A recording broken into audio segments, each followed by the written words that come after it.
And live. Yeah, that's what it tells me. It says, you're live. You are live now. Yes, I am. Oh, boy, am I live. I should have actually got water before I started, but I'm okay. So, yeah. Boy, I hope no introductions are needed. And I also hope I don't get anybody coming on my chat today going, hey, do you have a cock? I just don't need that in my life this morning. Geez. So, what's going on? Really, what is going on? Well, this has been a real busy week. I mean, it has been insanely crazy busy. Really has. I'm telling you. I have had 4 interviews. Seriously, this week I had 4 interviews. Had 3 consecutive days of derby stuff. And I kind of got back into writing. Yeah, it's a long, drawn out process. But let me get to the writing part first. Let's kind of like walk this back. Last night, just for the hell of it, I'm going to get water. Hold on a second. I'll be right back. Don't go away.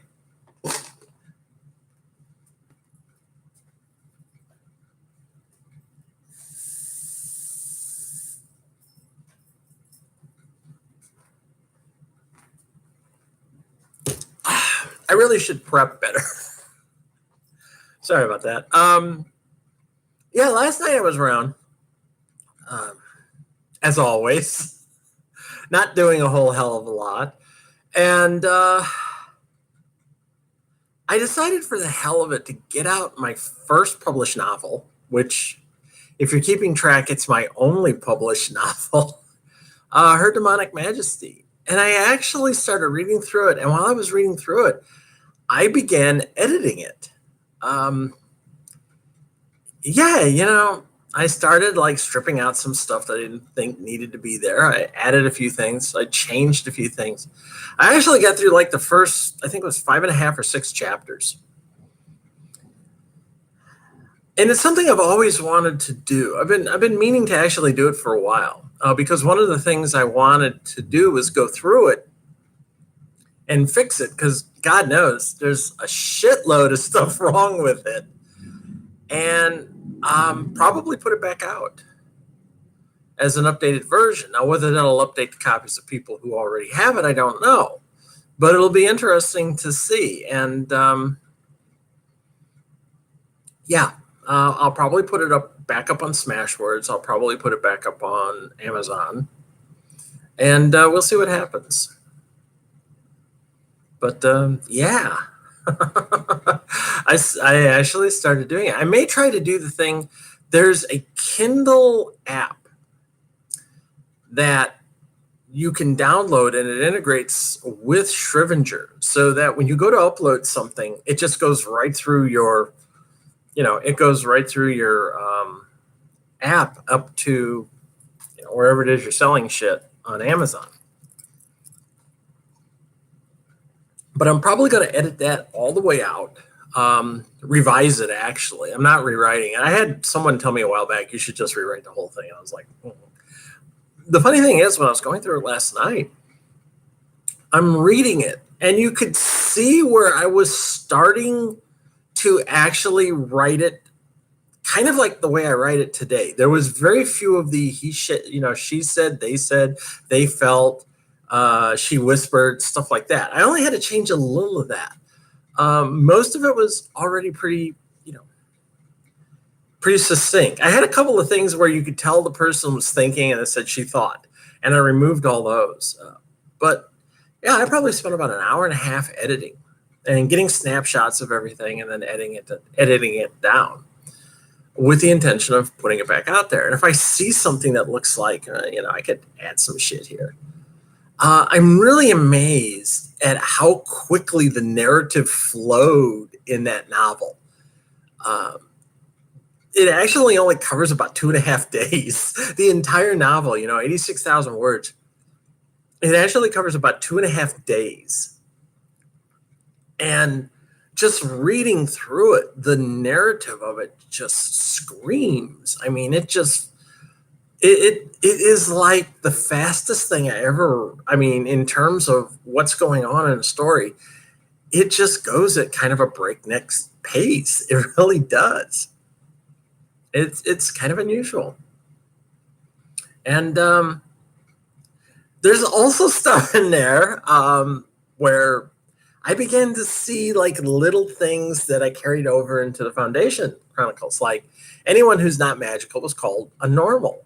Gee, where did I get that concept from? Yeah, there's all sorts of little things here and there that I'm picking out from when I was writing Her Demonic Majesty that like 2 years later, well, actually, yeah, 2 years later in 2013, I used kind of some of those same concepts when I put the Foundation Chronicle together. One could almost say that this is like one of the books in the multiverse where they're tied into, it's kind of like an alternate world where the same sort of magical types occur, and they actually do.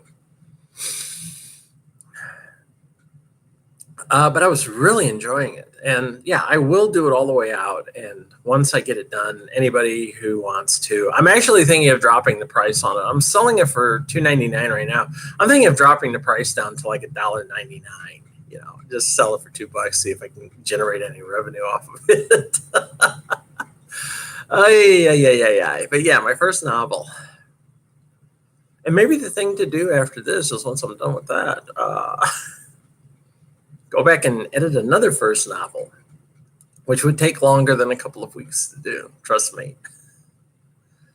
Yeah, I need to start getting stuff out. I even made a comment yesterday. It's like I'm a published novelist, although the only time I've published a novel was 6 years ago, and that's the only one I've ever done. So it's kind of like to me, it's almost like a fake brag. Oh yeah, I published a novel. I'm a published novelist, if you count one novel. Shit happens. What can I tell you? So there's that.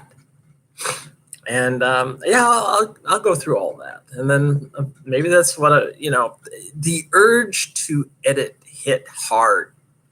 Like I've actually, like the last couple of days, I've been like, I really want to pull this novel out and edit it.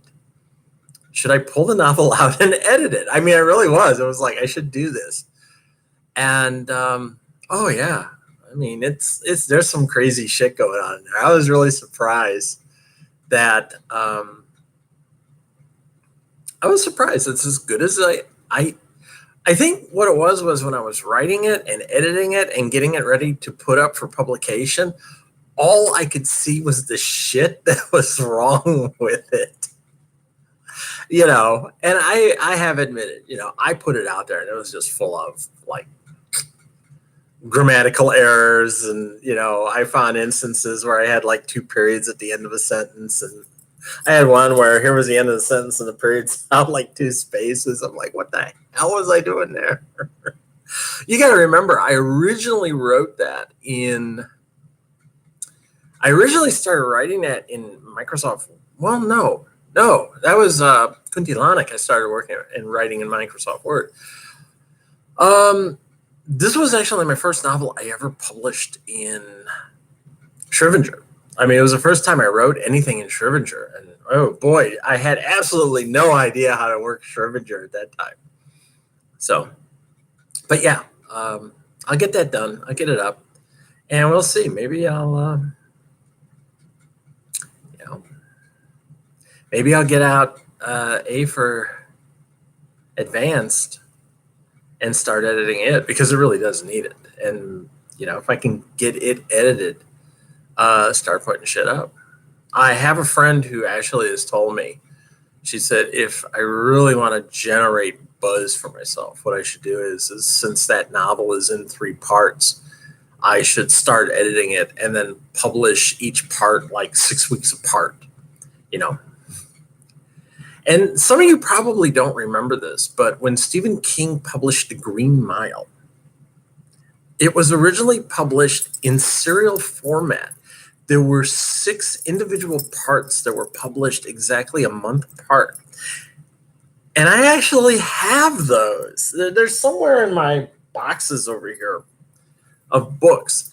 But I actually have the original formats of The Green Mile. Nowadays you can't find those. It's all, in one book. But I have the original format of each individual little book, because King said that was when he was a kid growing up. That was how you used to get novels. They would serialize it in magazines. A lot of science fiction magazines did that with early novels. In fact, one of my more famous examples, one of my favorite science fiction novels of all time, is you can actually find the copies of, I think it's Galaxy magazine, that hold the serialized version of The Stars My Destination, which was published over a 4-month period of time. And you can actually find that out on the internet. And, every once in a while, I'll go out there and start reading through it, because it's one of my favorite novels. It's actually kind of a science fiction version of The Count of Monte Cristo. And I highly recommend it. It's another one of those stories that has actually been optioned for movies since the novel came out, which was in I want to say 1955. Yeah, a lot of stuff like that back then was optioned. And they just didn't know how to, make a movie of the stuff. The Stars My Destination is one of those films that I would, is one of those stories I would love to see as a film. But I don't know if you could ever do it right. That's the thing. It's an incredible story. And I think the biggest problem with the story is almost literally everybody in the story is an anti-hero. They really are. There's really only one person who isn't. But everybody else is like an anti-hero. I mean, there's no good people in this fucking story. There really aren't. And yet they're all trying to do something kind of right. Some of them are. And the main anti-hero at the end does do something kind of right, but at the same time, it's kind of wrong. You have to read it. You really do. It's an incredible story. That must be why it's one of Carrie's favorite stories. That's funny how that works out. But it is. If you ever get a chance, look it up on the internet in serialized format, The Stars My Destination, by Alfred Bester, who later became a member of the Psi Corps. Well, will become a member of the Psi Corps in probably around 2255 or so. About 2250 or so. Yeah, he'll become a member of the Psi Corps. That's actually, if you ever watch Babylon 5 and you wonder where Walter Koenig's character, Al Bester, got his name, it was taken from novelist Alfred Bester, who not only wrote The Stars My Destination, but his first novel, which won the first Hugo for Best Novel, was The Demolished Man, which was about how do you commit murder in a world where psionics, mind reading, telepathy, that whole thing is commonplace. So how do you hide that fact that you've committed a murder, and cops who can read your mind would instantly know that? That's where Alfred Bester, Al Bester, Mr. Bester, be seeing you. One of the great unsung parts of science fiction. It really is, because Walter Koenig just played that note perfect. Al Bester was an asshole. Yeah, and he ended up having an untimely bad end. Let's put it that way.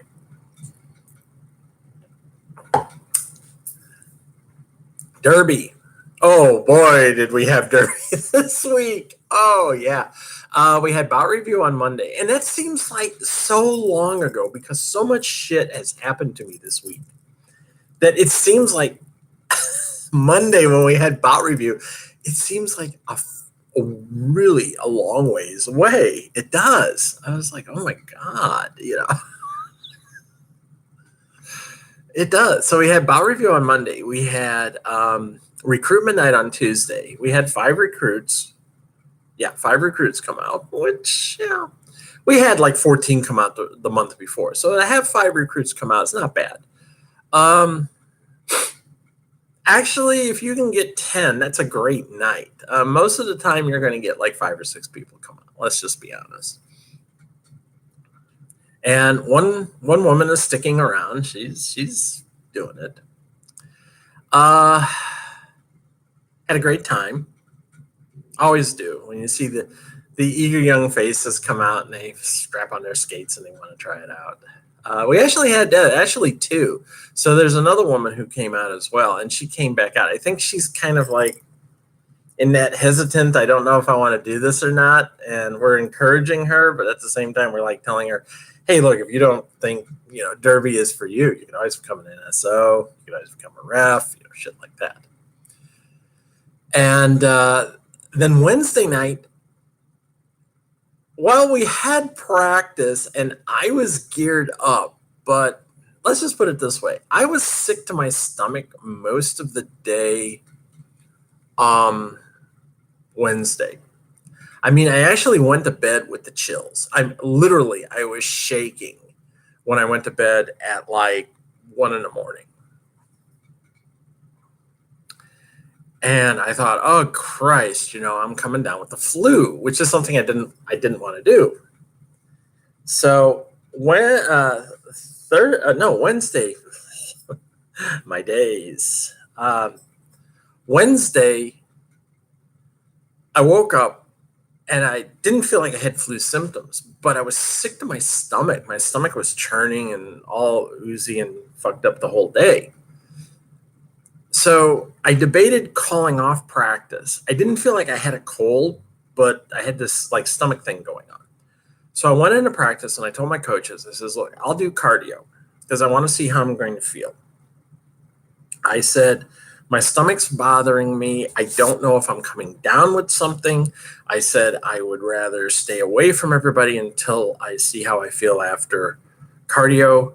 I said, if I don't feel okay, I will pull myself off the floor. I'm not going to do any scrimmaging. I'm not going to do any hitting. I don't want to get anyone sick. And my coaches, Ida and Ariel were both like, hey, that's cool. I went out and I actually skated in the back of the pack trying to stay away from people. We did a 40 and 10, and twice during the 40 and 10, I thought I was going to throw up. It really was. It was that bad. We weren't busting our butts because we actually had some freshies doing it with us who were keeping up for the first time. So it was more like a 40 and 12. That's what I heard. We did it in like 12 minutes. Whereas lately we've actually been doing it between 8 and 9 minutes. But yeah, twice during that, I thought I was going to throw up. In fact, at one point I had my mouth guard out because I was starting to gag on it. And I was like skating with my head down, getting ready to like zip off the track and head for the bathroom, which, every 12 seconds, 15 seconds or so, you're coming around and you're in perfect position, just go and head straight for the bathroom. And after it was done, I just said, I'll stay geared up if you guys need something. I stayed geared up for like maybe an hour after that. And then I took all my gear off. So I missed out on practice. I missed out on the human skatapede, which I've actually done. I did this a while back, but it's like you get a pace line of about 10 or 11 people together, and you pull, if you're at the front, you pull everyone behind you for like 2 laps around the big track. And I missed out on that. But I had actually done that like months ago in New York. And trust me, It sucks. Everybody. The thing is, like the next day, people were complaining about how bad their backs hurt because you're staying in a squat for so long. Because it takes you a good minute and a half, 2 minutes to do 2 laps, dragging 10 people behind you. So, yeah, you can figure it out. It ends up really taking for like 10, 11 people, it takes like 20 to 25 minutes to do it. It hurts. You actually get to the point if you're somewhere like in the middle of the pack when it starts, by the time you get up to start pulling, you actually start pulling as hard as you could because it engages your core and gets rid of all that pain in your back. That's what happened when I was down at York. The minute I started pulling, I was like pulling as hard as I could. And I was even saying to the person behind me, who at that time was Clutch from York, and I said, my back actually feels better now. And it's because you engage your core, and that relieves all the pressure from your back because you're having to engage your core because you're pulling like, 1,000 pounds, 500 kilograms behind you. Yeah. It's a good strength exercise. It really is. It's a good strength exercise. And I have actually stated in the past that we needed to do that more. But yeah, I missed out on it this time. I probably will not miss out on it again. I am actually a big advocate of the human skatapede. I think it's a good skate is strength practice and endurance because you got to have great endurance for that shit. But the biggest thing about Derby is yet to happen. It's actually going to happen next Wednesday. They authorized on last Thursday. They authorized an open scrimmage for next Wednesday. So instead of our practice, we're actually going to have an open scrimmage, which means we're trying to get people from some of the other leagues around to sign up. And one skater has, I think, from Black Rose Rollers, BRR, I think it's Black Rose Rollers. It's a guy. He's coming up. And his name is Groper Cleavage. Dude. Yes, my name is Hermione Nut Tap. Hermione Ballbuster. Yeah. I'm sorry. I'm going to have a hard time looking at a dude and go, Groper. Hey, Groper. Jesus. Oh, Christ. This is why people don't take Derby seriously. Anyway, seriously, if this dude is on my team, it's just like, I'm not going to go, hey, Groper. I'm just going to go, hey, Grouper. I'm going to call him Grouper. It's like, no, you seriously think I'm going to call you Groper? Grouper. Hey, Grouper, what you doing? Shit. Anyway. Well, I just gave something away when I said this dude is on my team because when I saw this, because I was actually contacted today, I was contacted by our social media person, Zombie, and she's like, hey, Cass, can you put the sheet together for this? Because they just dropped this on me and I can't do it. And I said, yeah, sure, I can do this. It's going to take me like 10 minutes. Don't worry. And I did. So I put a sheet together so we could put like 40 people on there. So far we have 14 signed up. Hope to have more. And I think the reason they're doing this is it's a practice scrimmage. So it's going to be like bout like with refs and everything else without it, being an official bout. But once it went up, I contacted my coaches and I said, do I have permission to participate, to skate in this open scrimmage? Can I sign up for it? If not, is there another way I can help out? And both Roxy and Ida basically gave me the thumbs up. Roxy said, yeah, you can do it. And Ida gave me the thumbs up. So I went out there and I signed up. And I signed up and I put my Derby name out there. And if anyone says anything to me, I'm going to say, well, I wasn't going to leave that space blank. I'm sorry. I'm not leaving it blank. I don't want people out there calling me Cassidy. If you want to call me, you call me by my fucking Derby name, which Lacey Knight has. Yeah. Lacey Knight called me by my Derby date. So yes, I am signed up for an official scrimmage, and I'm already kind of like shitting in my pants a little bit because it will. It's like I said, it's a bout without it being an official bout. It's almost kind of like spring training in baseball or preseason in football. You have scores, you have officials, you have penalties, you have all that crap, but it doesn't really count. It's more like you're making yourself more bout ready by playing in an official bout, and people are going to be hitting at like bout strength. So, you kind of toughen yourself up. And I think part of that is we're playing Bucksmont next Saturday, and they're a tough team. And our last bout last Saturday, we lost by 246 points.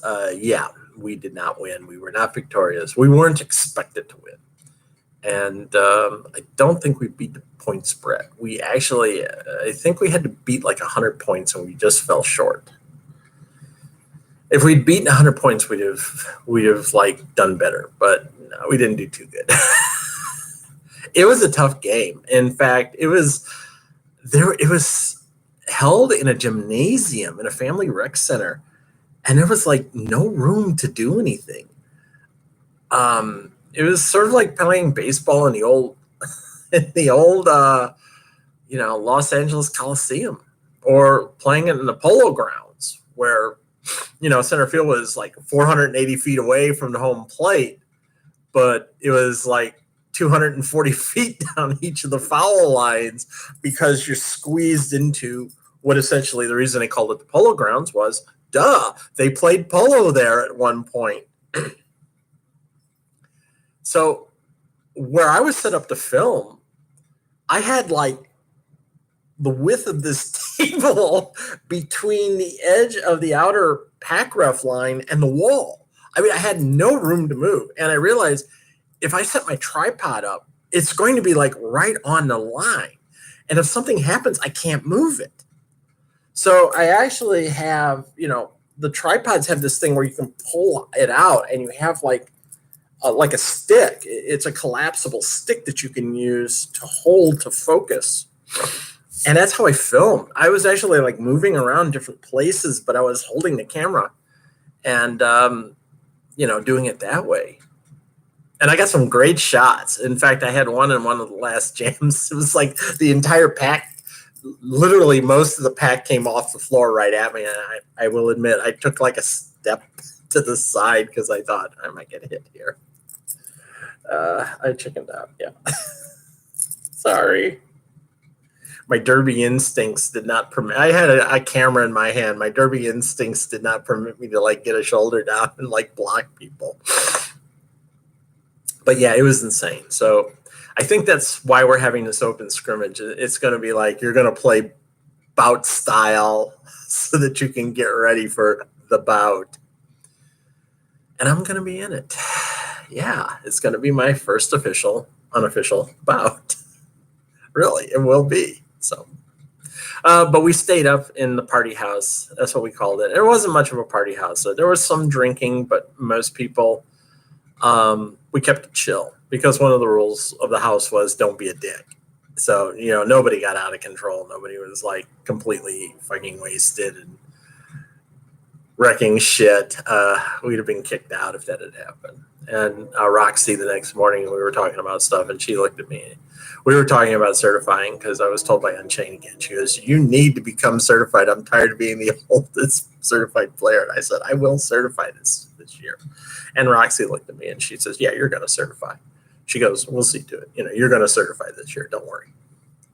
So, which means I will probably not. I probably am not going to play this year. Maybe, but probably not. Next year, though, yeah, we'll be out there. I am, like I said, I'm going to certify. I'm going to be out there. So I will do it. So here's keeping my fingers crossed, because next Saturday when I do my video, I will have played in that bout for good or bad. I don't know. And I will be getting ready to drive out to film our team at Bucksmont, which they're only like, I think, hour and a half away, 2 hours. So, it's not going to be any overnighting. We're just going to drive out there and drive back. They're actually out near somewhere between Reading and Philly. So we'll get there. It's not going to be a problem. But yeah, I'm kind of nervous. I've actually been like, first it was like, yeah, can I sign up for it? Yeah, I can sign up. And I signed up. And I'm like, fuck. This is going to be real now. This is going to be real. I'm going to have to get out there and take some hits. Which also means I'm going to have to get out there and I'm also going to have to give some hits. So I got to get my shit together. And I will. I'm going to do my best. I will do my best. So last but not least, interviews. Like I said, I had 4 interviews this week. Yeah. Oh my God. With various stages of, let's just put it this way. Okay. Monday I had 2 interviews. The first interview I went to, this really started out the day right. Seriously. I got all dressed up, put on makeup, wore my high heels. My feet instantly started hurting after like being in my heels for like 30 minutes. I was like, oh shit. Got there. And I was interviewed for about 2 minutes max. I swear to God. Mostly because what they were looking for was pretty much a glorified file clerk. File clerk / like office manager. But probably more like a file clerk. Probably more like a receptionist. I was interviewed for like 2 minutes.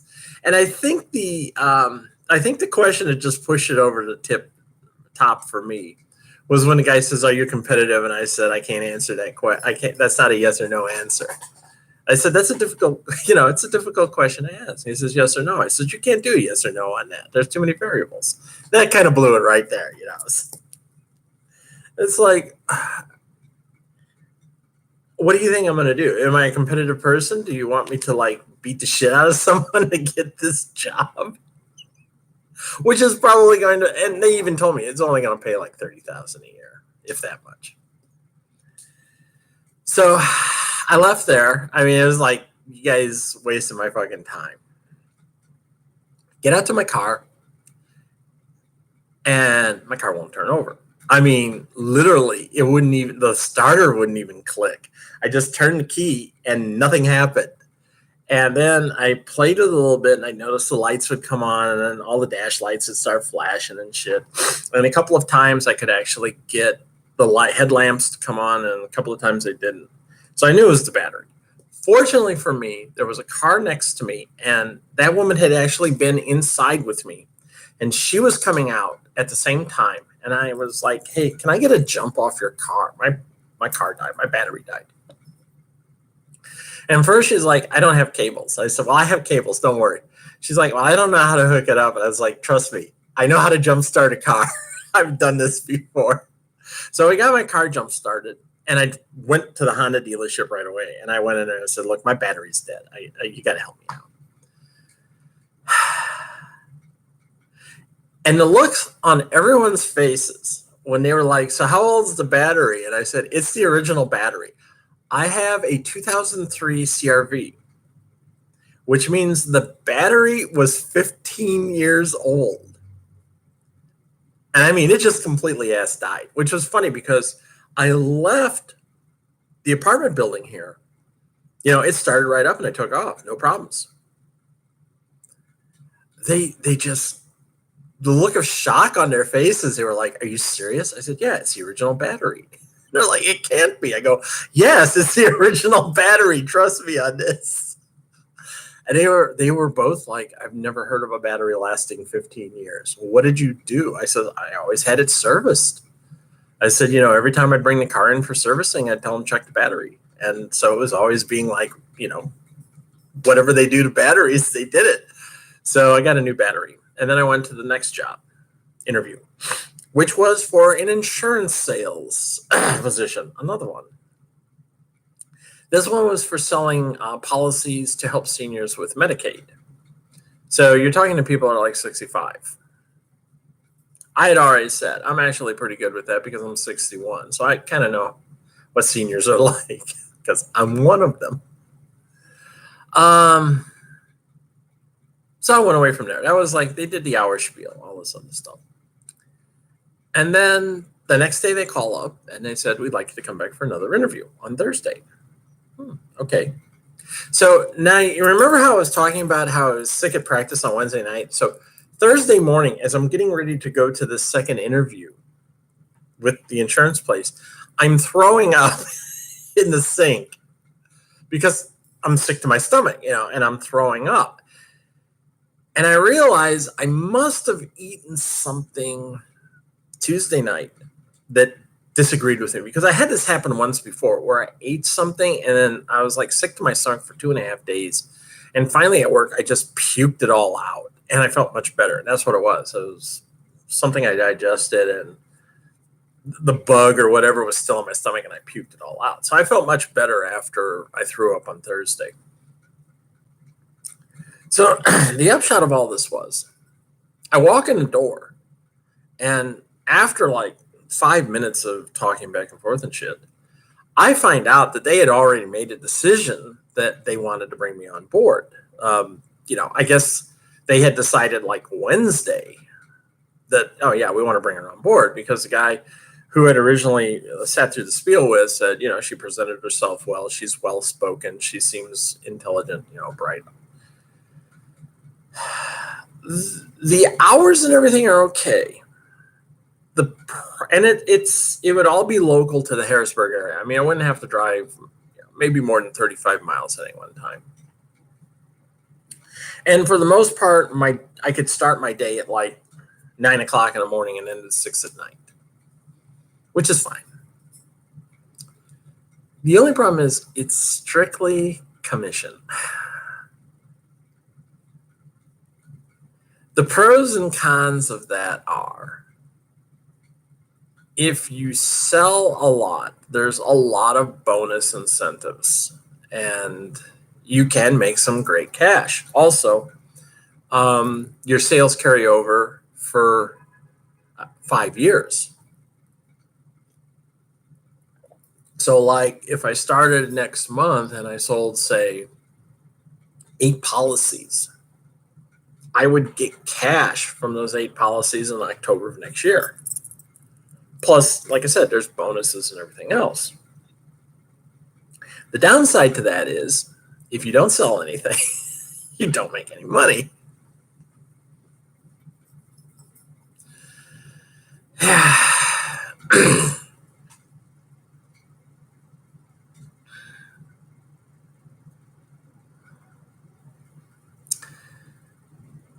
So I really don't know what I'm going to do on that one. I told him I needed some time to think about it, and I have actually until Tuesday to give a decision.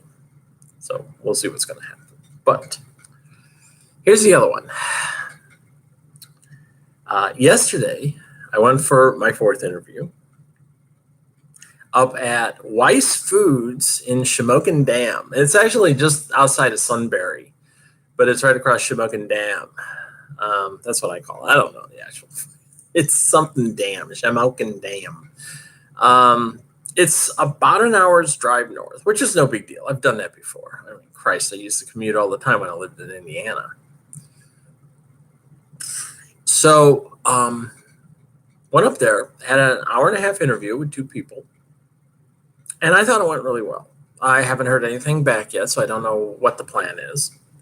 I don't know if they liked me or not. I liked the interview, and I liked the place, and I was really honest about, what I wanted to do, what I thought of. They were asking me about stuff like, how big are you on procedures? And I said, I'm big on procedures. I've done Six Sigma. I know all that stuff. I know Kanban systems. I know supply chain, that whole thing.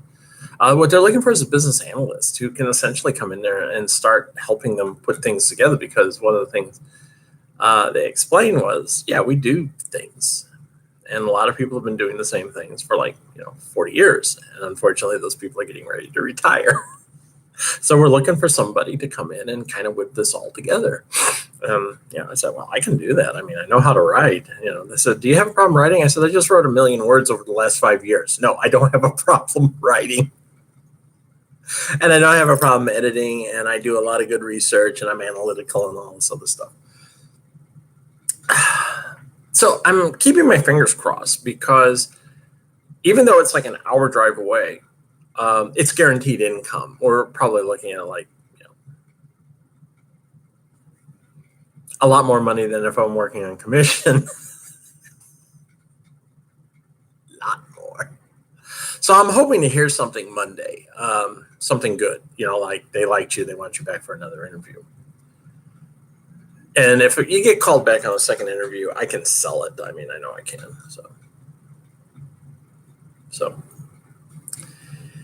keeping my fingers crossed on that one, because to me, that's really the job I would love. I mean, I'll work on commission. I'll do my best. I don't know how good I'm going to be at it, but I will work on commission.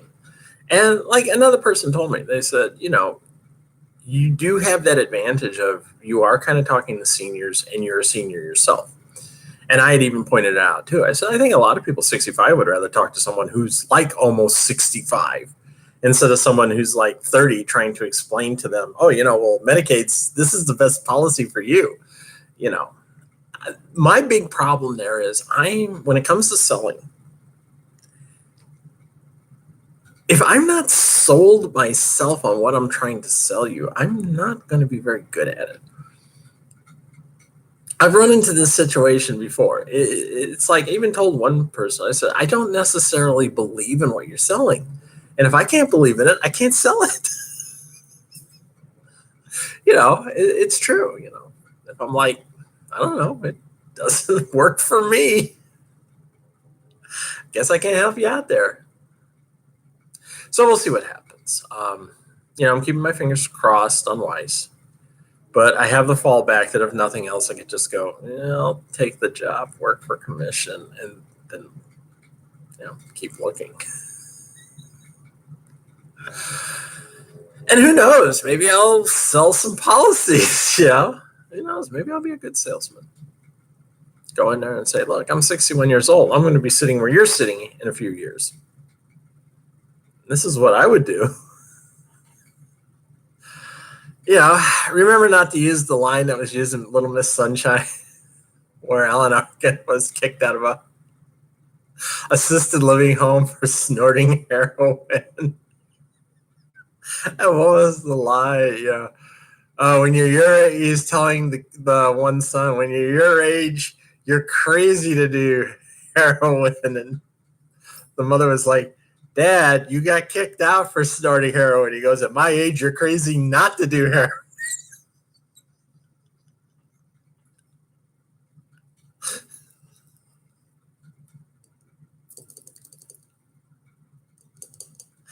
I have to remember that. What are you doing? Nothing. Why? Just ask Eric Clapton how bad snorting heroin can be. It nearly killed him. But it's like, when you're 70 years old, like Alan Arkin says, you're crazy not to do it. What the hell else is there to do when you're 70 years old? Let's snort some heroin and go shopping. Okay. And these days, heroin's dirt cheap. It's cheaper than some pot. I swear to God. It is. It's like cheaper than pot in some places. When I hear these people say, "Oh yeah, this is really great pot. How much is it?" "Oh, 800 an ounce." I'm like, the fuck are you talking about? 800 an ounce? I can remember when we bought pot. When they called it a dime bag, it was $10. They weren't bullshitting. It was a dime. And then, I was like, oh, yeah, this is 100 a gram. That's like one fucking joint. I'm sorry. $100 for a joint? This shit better not only get me high, it better clean my clothes, press and fold them afterwards. That's, it's like when you watch the movie American Beauty, which actually these days is kind of a hard movie for me to watch. Basically because there's a lot of crazy pervo shit going on in that film.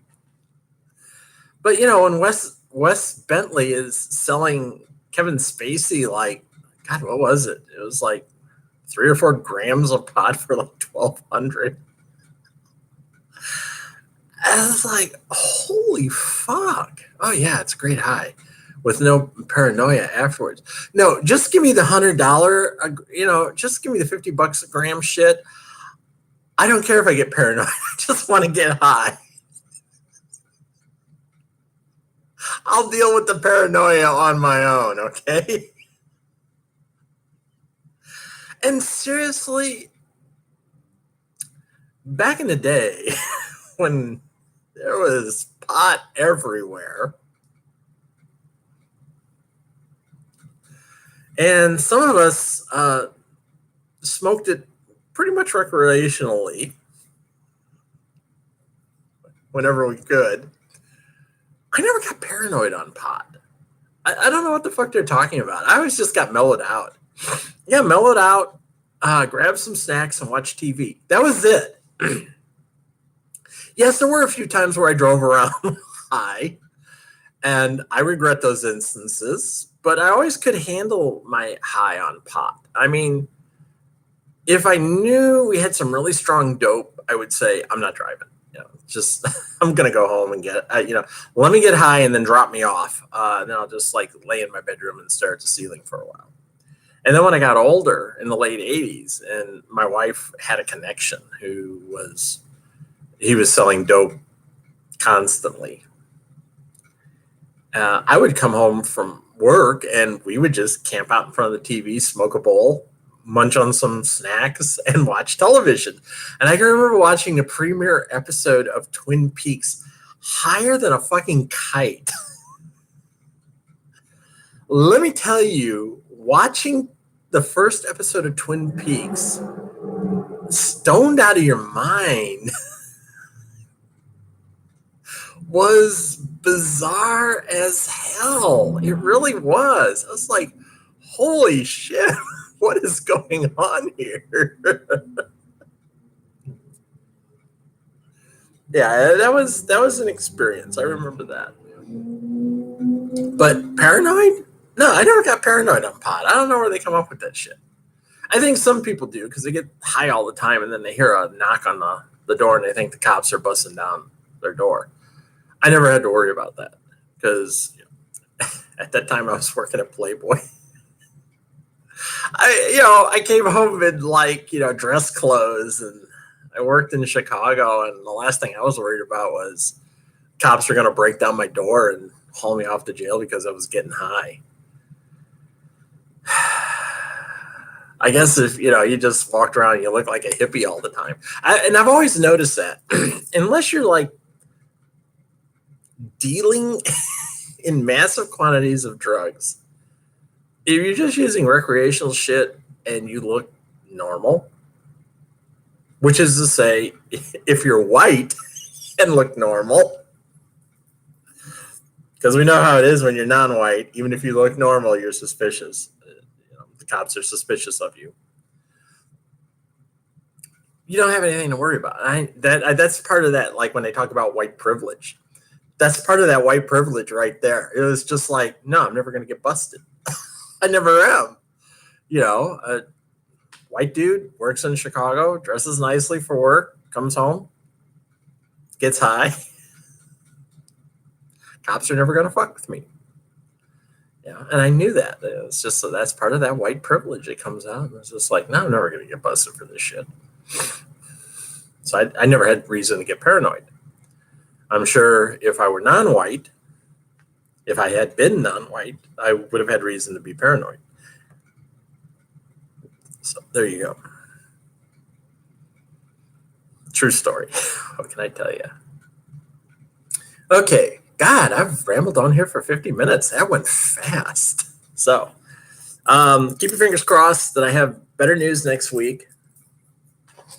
Because one way or the other next Saturday, I probably will have news on a job. Seriously. I mean, I do have one waiting for me if I want it. It's not the one I want, but I do have one if I want it. So there you go. So we'll see what happens. And then next week, I will have survived my derby scrimmage. I'll talk about that. If I have any good kisses, I'll show them. Look what I got.